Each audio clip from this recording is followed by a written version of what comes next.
உயர் ரத்தம் அழுத்தம் இருப்பவர்கள் சாப்பிடக்கூடாத உணவுகள் என்ன என்பதை பற்றி இந்த பதிவில் பார்க்கலாம். உயர் ரத்த அழுத்தம் பல்வேறு உடல் சிக்கல்களை உண்டாக்கும். இது மாரடைப்பு, பக்கவாதம் மற்றும் சிறுநீரக பாதிப்பும் ஏற்படும் அபாயத்தை அதிகப்படுத்துகிறது. இந்த பிரச்சனை வயதானவர்களுக்கு மட்டுமல்ல, இளையவர்களிடையே கூட உயர் ரத்த அழுத்த வழக்குகள் அதிகரித்து வருகின்றன.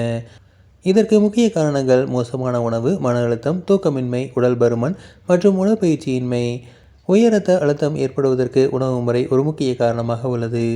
எனவே உயர் ரத்த அழுத்தம் உள்ளவர்கள் உணவை கட்டுப்படுத்துவது ஒரு முக்கியமான படியாகும். சரியாக சாப்பிடுவது மருந்துகளின் தேவையை குறைத்து இரத்த அழுத்தத்தை பராமரிப்பதை எளிதாக்குகிறது. அடிக்கடி சாப்பிடும் உணவுகள், துரித உணவுகள் உடலின் சோடியம் மற்றும் கெட்ட கொழுப்பை அதிகரிக்கின்றன. இதனால் இரத்த அழுத்தம் விரைவாக அதிகரிக்கிறது. எனவே உயர் இரத்த அழுத்தம் உள்ள நோயாளிகள் தங்கள் உணவிலிருந்து மிகுந்த கவனத்தை செலுத்த வேண்டும். உயர் ரத்தம் அழுத்தம் உள்ளவர்கள் முதலில் உப்பு நிறைந்த உணவுகளை தவிர்க்க வேண்டும் என டெல்லி MCDயின் டாக்டர் அஜய்குமார் விளக்குகிறார்.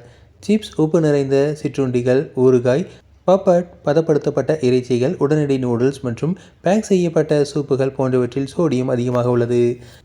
இந்த உணவுகள் இரத்த நாளங்களை சுருக்கி இரத்த அழுத்தத்தை விரைவாக அதிகரிக்க செய்கின்றன. கூடுதலாக அதிகப்படியான வறுத்த உணவுகள், பேக்கரி பொருட்கள், சுத்திகரிக்கப்பட்ட மாவு சார்ந்த சிற்றுண்டிகள் மற்றும் அதிக சர்க்கரை இனிப்புகள் ஆகியவற்றை இதயத்தின் அழுத்தத்தை அதிகரிக்கின்றன. சிவப்பு இறைச்சி மற்றும் டிரான்ஸ் கொழுப்புகள் தூண்ட துரித உணவுகளை தொடர்ந்து உட்கொள்வதும் தீங்கு விளைவிக்கும் என கூறப்படுகிறது. கார்பனேற்றப்பட்ட பானங்கள், பீட்சா, பர்கர் மற்றும் பிரெஞ்ச் ஃப்ரைஸ் ஆகியவை உயர் இரத்த அழுத்தமுள்ளவர்களுக்கு மோசமான தேர்வுகள். எனவே முடிந்தவரை புதிய மற்றும் குறைந்த சோடியம் உள்ள உணவுகளுக்கு முன்னுரிமை அளிப்பது ரொம்ப முக்கியமாக உள்ளது.